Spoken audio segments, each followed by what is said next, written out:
Bentornati sul mio canale, io sono Filippo ed oggi con questo video concluderemo il montaggio di questo acquario marino e lo metteremo in funzione. Ma non perdiamo tempo e vediamolo subito.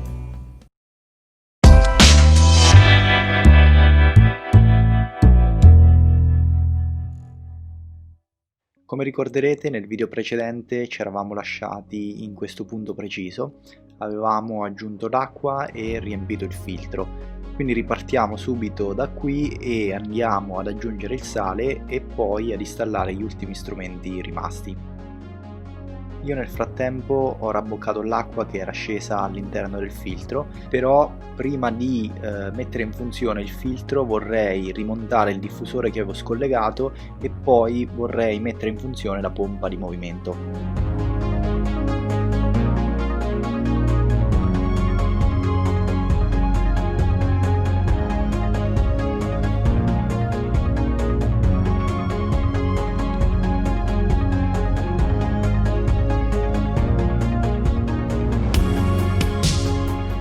Vedete, una volta inserito il cavetto si accende subito la centralina con i vari comandi, quindi la pompa è in funzione, sembra avere anche un buon flusso tutto sommato.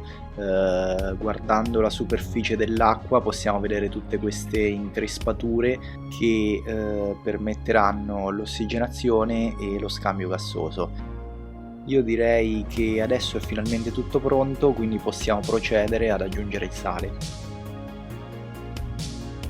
Il sale che utilizzerò è questo qui, è il Red Sea. Questo brand in realtà produce anche una versione un po' più ricca di nutrienti, che viene consigliata però per gli acquari con molti coralli. Per questo motivo io ho preso la versione base, che comunque dovrebbe essere più che sufficiente per quello che serve a me.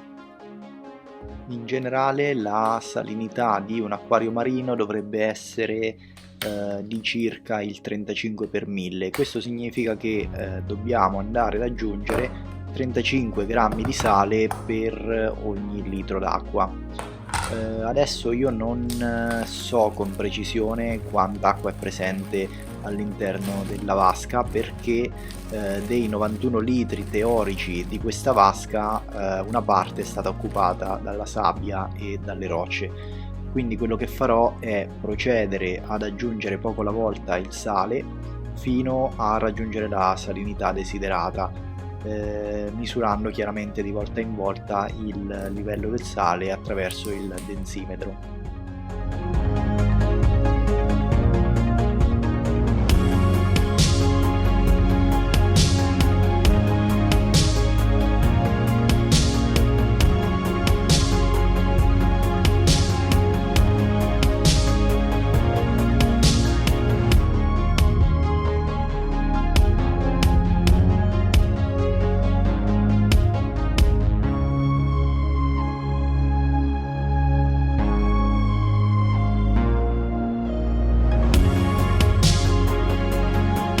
Ok, mi ci è voluto un pochettino, ma finalmente ho raggiunto una salinità del 33 per 1000 circa.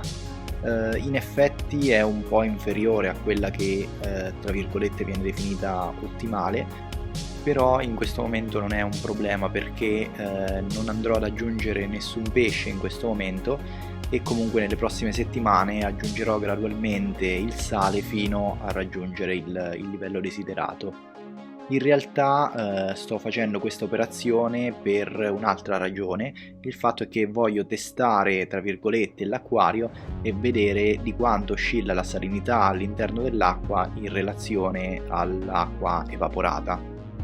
E quindi, visto che non farò nessun cambio d'acqua per almeno un mese, fin tanto che l'acquario non sarà ciclato, direi che questo è un ottimo momento per fare questo tipo di esperimenti. Diciamo che l'obiettivo è più o meno capire il livello di errore che posso permettermi, per esempio quando mi dimentico di fare il cambio d'acqua settimanale, oppure quando non sono a casa per qualche settimana. Magari su questo punto, se vi interessa, posso fare un video a parte dove vi spiego meglio. Adesso torniamo a noi, perché direi che è il momento di aggiungere gli ultimi accessori Per prima cosa aggiungo il riscaldatore che regoliamo a 25 gradi esatti attraverso la rotellina in alto.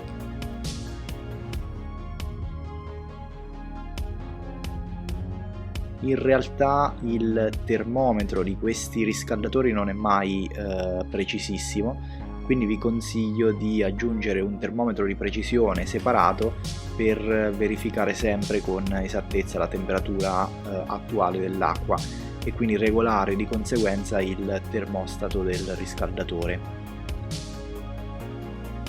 Questo qui invece è il termometro di cui vi parlavo, che andrò a posizionare qui nella parte frontale. Chiaramente potete metterlo in un punto qualsiasi che vi stia più comodo, io però vi consiglio di metterlo un po' a distanza dal riscaldatore, altrimenti la misurazione potrebbe risultare un po' falsata. Di termometri in realtà in giro ce ne sono parecchi, di tipi diversi. Ci sono per esempio quei termometri con il densimetro integrato, oppure ci sono i termometri digitali. Io sinceramente non mi fido molto della precisione dei termometri digitali e per questo motivo ho scelto di rimanere un po' più sul semplice, e anche perché questo termometro è davvero sottile e passa quasi inosservato.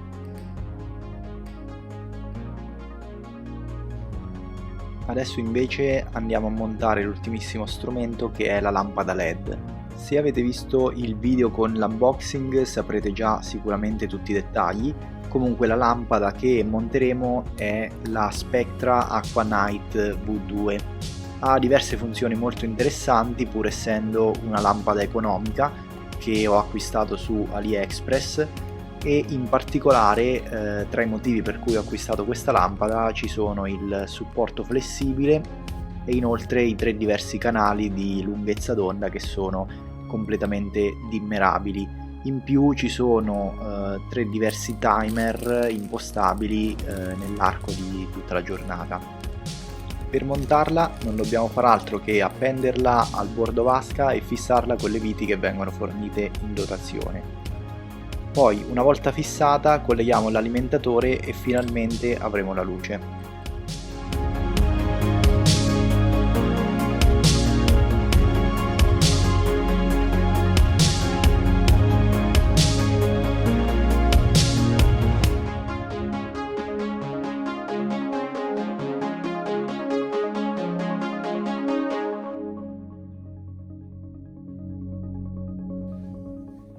Bene, ho appena collegato l'alimentatore della lampada e devo dire che l'effetto è veramente molto interessante. Non ho ancora avuto tempo di giocare con le diverse impostazioni, ma lo farò sicuramente nei prossimi giorni. In questo momento in realtà non ho tecnicamente bisogno di luce, perché nella fase in cui andiamo a ciclare l'acquario avere una forte illuminazione farà unicamente crescere alghe all'interno dell'acquario, e questo è qualcosa che vogliamo evitare in questa fase. In realtà però voglio comunque godermi la vista del mio acquario nei prossimi giorni, anche se sarà completamente vuoto e non ci sarà nessun pesce o corallo all'interno, e quindi quello che farò è regolare l'intensità luminosa al minimo possibile, così da limitare e ridurre al minimo la crescita delle alghe in questa fase. L'ultima cosa che dobbiamo fare è aggiungere l'attivatore batterico. Questo servirà ad inserire in acqua tutte le colonie batteriche che si insedieranno nel filtro e nei pori delle rocce e che scomporranno le sostanze di scarto in sostanze non dannose per gli abitanti del nostro acquario. Adesso in realtà ci sono molti modi per ciclare un acquario, e il metodo tradizionale prevede di aggiungere una fonte di ammoniaca, per esempio del mangime, all'interno dell'acquario, pur non essendoci nessun pesce, e questa col tempo inizierà a scomporsi e a produrre dei nitrati, i quali faciliteranno l'insediamento spontaneo delle colonie batteriche. Comunque io nel mio caso voglio aggiungere lo stesso delle colonie batteriche, ed è per questo motivo che ho comprato questo attivatore. Le istruzioni in realtà dicono di aggiungere questi batteri al primo giorno e poi dopo 1 e 2 settimane dall'avvio, Quindi procediamo subito ad aggiungere la quantità di batteri per il primo giorno.